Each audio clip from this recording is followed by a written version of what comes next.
கிரகணம் முடிஞ்சதும் இந்த 5 விஷயங்களை செய்ய மறந்துடாதீங்க.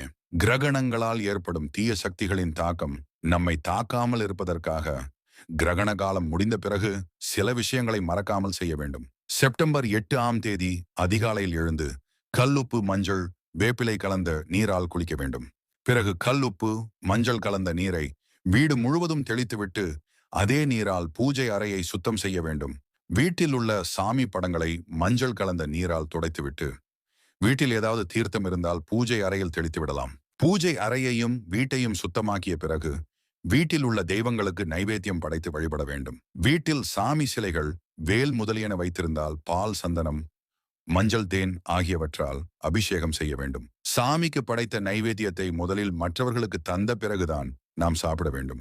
வீட்டில் உள்ள வாகனங்களையும் சுத்தமான தண்ணீரால் சுத்தம் செய்து எலுமிச்சை கட்டுவதால் கிரகணத்தால் ஏற்பட்ட அபரிமிதமான தீய சக்திகளின் பாதிப்பிலிருந்து மீளலாம். கிரகணத்திற்கு பிறகுதான் தர்மங்கள் செய்வது மிகவும் விசேஷமானதாகும். அதிலும் பால், அரிசி, தானியங்கள் போன்றவற்றை தானம் செய்வது சிறப்பு. இல்லாவிட்டால் முடிந்த அளவிற்கு 2 பேருக்காவது அன்னதானம் செய்யலாம்.